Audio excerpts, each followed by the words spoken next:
అది మహిమాన్వితమైన పుణ్యక్షేత్రం. అక్కడ ఎటు చూసినా దైవత్వమే, ఏది తాకినా పుణ్యఫలమే.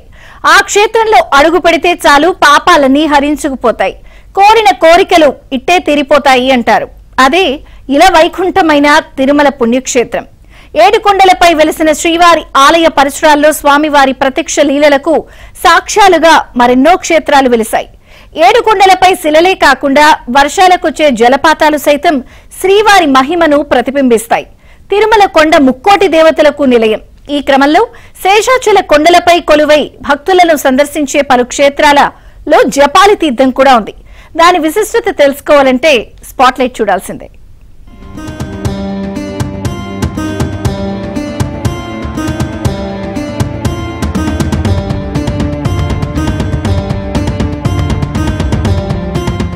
శ్రీనివాసుడి దర్శనార్థం తిరుమలకు వచ్చే భక్తులు సప్తగిరులపై సందర్శించాల్సిన తీర్థాలలో జపాలి హనుమాన్ తీర్థం ఒకటి. తిరుమల శ్రీవారి ఆలయానికి 5 కిలోమీటర్ల దూరంలో జపాలి తీర్థం కొలువై ఉంది. తిరుమల నుంచి పాప వినాశనం వెళ్లే మార్గంలో 3 కిలోమీటర్ల మేర రోడ్డు మార్గం గుండా ప్రయాణించి అనంతరం సుమారు 2 కిలోమీటర్ల దూరం అటవీ ప్రాంతంలో నడక మార్గం ద్వారా వెళితే జపాలి తీర్థం భక్తులకు సాక్షాత్కరిస్తుంది. జపాలి తీర్థంలో హనుమంతుడు స్వయంభువుగా వెలిశాడు. జపాలి తీర్థాన్ని హతీరాంజీ మఠానికి చెందిన మహంతుల ఆధ్వర్యంలో నిర్వహిస్తున్నారు.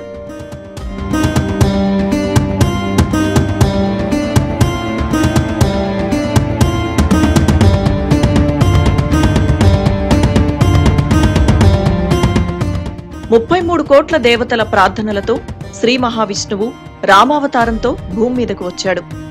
రుద్రుడు శ్రీరామదూతగా అన్ని శక్తులతో దేవతలందరితో కలిసి వానరుడి రూపంలో అవతరించడానికి నిశ్చయించుకున్నాడు. అప్పుడు జపాలి అనే మహర్షి హనుమంతుని అవతారానికి ముందు ఆ రూపాన్ని చూడడానికి ఎన్నో ప్రదేశాలలో తపస్సు చేసుకుంటూ చివరికి శ్రీ వెంకటాచలంలో జపహోమం చేయసాగాడు. అతని భక్తికి మెచ్చి భగవంతుడు తన రాబోయే హనుమంతుని రూపాన్ని స్వయంభూగా ప్రకటించాడు. జపం వల్ల అవతరించినందున ఈ ప్రాంతం జపాలి క్షేత్రంగా పేరు పొందింది.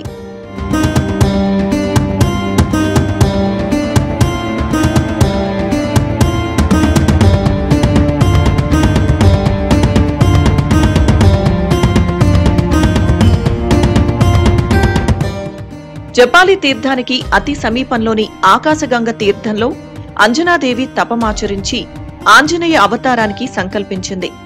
అయోధ్యకాండలో జపాలి ఋషి తన ధర్మ విరుద్ధమైన మాటలకు వాక్కుదోషాన్ని మూటకట్టుకున్నాడు. జపాలి తీర్థంలో తపస్సు చేసి రామగుండంలో స్నానమాచరించి ఆ వాక్కు దోష విముక్తుడయ్యాడు. శ్రీరామచంద్రుడు రావణుని సంహరించి అయోధ్యకు వెళ్తూ సతీ సమేతంగా ఈ తీర్థంలోనే స్నానమాచరించారని పురాణాలు చెబుతున్నాయి.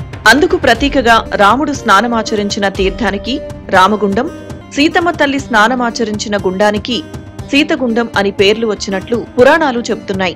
భక్త ధ్రువుడు మొట్టమొదట ఈ ప్రాంతంలోనే తపస్సు చేసి భగవత్ సాక్షాత్కారాన్ని పొంది ధ్రువతారై ఆకాశాన వెలుగుతున్నాడు. ఇందుకు ప్రతీకగా నేటికి ధ్రువతార అనే ఔషధ గుణములతో నిరంతరాయంగా ప్రవహిస్తోంది. ఈ నీటిని ఆంజనేయ స్వామి వారి అభిషేక కైంకర్యాలకు ఉపయోగిస్తారు.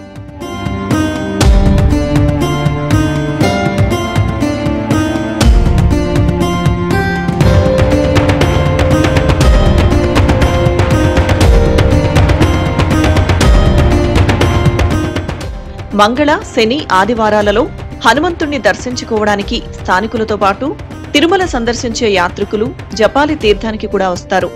అటవీ ప్రాంతంలో జపాలి తీర్థం కొలువై ఉండడంతో ఎగువ ప్రాంతం నుంచి నిత్యం నీరు ప్రవహిస్తుంది. ఎంతటి ఎండాకాలంలో సైతం ఈ నీటిని తాగితే చల్లగానే ఉంటుంది. జపాలి తీర్థ సందర్శనకు వచ్చే భక్తులు ఇక్కడ నీటిని తాగందే వెళ్లరు.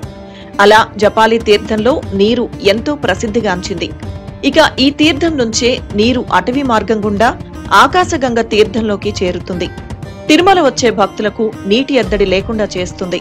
క్షేత్రానికి వచ్చినా రాకపోయినా తిరుమల వస్తే జపాలి తీర్థాన్ని సందర్శించిన అనుభూతిని కలిగిస్తుంది. భారీ వర్షాల సమయంలో జపాలి తీర్థానికి వెళ్లే అటవీ మార్గం అంతా కూడా నీటితో నిండిపోతుంది. ఆ సమయంలో అటుగా రాకపోకలు ఉండవు.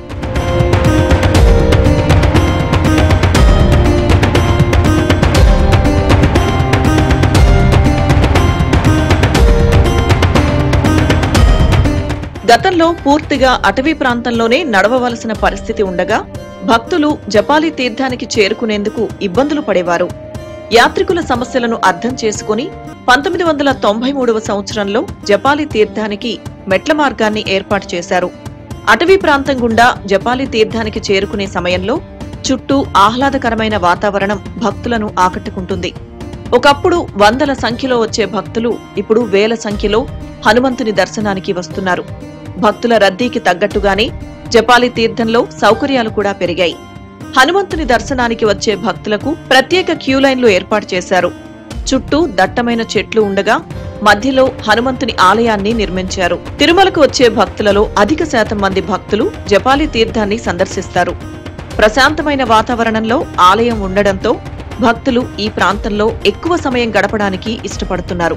ప్రతి ఏటా హనుమాన్ జయంతి నాడు జపాలి తీర్థానికి టీటీడీ తరపున ప్రత్యేకంగా సారెను సమర్పిస్తారు. శ్రీవారి ఆలయం నుంచి ప్రత్యేకంగా తెచ్చిన సారెను ఊరేగింపుగా జపాలి తీర్థానికి తీసుకొచ్చి అర్చకులకు అందిస్తారు. టీటీడీ తెచ్చిన సారెతో అర్చకులు ప్రత్యేక పూజలను నిర్వహిస్తారు. ఈసారి ఈ జపాలి తీర్థం వచ్చాము, చాలా బాగున్నది. ఇక్కడ లొకేషన్ కానీ ఇక్కడ చెట్లు, ఈరోజు అందులో ముఖ్యంగా ఈరోజు వాతావరణం చాలా బాగున్నది. ఇక్కడికి వచ్చినందుకు మాకు చాలా సంతోషంగా ఉన్నది. ఇట్లాంటి తీర్థములు అందరూ దర్శనం చేసుకోవాలి, మన హైందవ ధర్మాన్ని కాపాడాలి. జై శ్రీరామ్, జై హనుమాన్. ఇక్కడ ప్రశాంతత, ఇక్కడ వాతావరణం అంతా చాలా ప్రశాంతంగా నీట్గా ఒక డివోషనల్ అలాగా ఇదిగా ఉంది. ఒక ప్రశాంతగా వాతావరణంలో ఉన్నట్టుగా ఉంది. ఇక్కడ రావడం మేము చాలా అదృష్టవంతంగా భావిస్తున్నాము. మేము అన్నవరం దేవస్థానం నుంచి వచ్చామండి. మేము తిరుపతి వెంకటేశ్వర స్వామి దర్శనానికి వచ్చి ఇక్కడ జపాలి క్షేత్రం మహాప్రసిద్ధమైన క్షేత్రం అనేది. దీని పురాణాల్లో కూడా దీనికి స్పష్టమైన ఆధారాలు ఉన్నాయి. ఇది ఆంజనేయ స్వామి జన్మస్థలం, ఇది పురాణాలలో కూడా ఉంది. ఈ క్షేత్రాన్ని దర్శించుకుంటే ఆ స్వామి అనుగ్రహం ఉంటుందని మనస్ఫూర్తిగా కోరుకుంటూ మేము ఈ క్షేత్రానికి వచ్చాము. ఇక్కడ చాలా ఆహ్లాదకరంగా ఉంది. ఇదంతా ఈ వాతావరణం ఈరోజు ఉదయం నుంచి కూడా దర్శనం అయింది, చాలా చక్కగా జరుగుతుంది.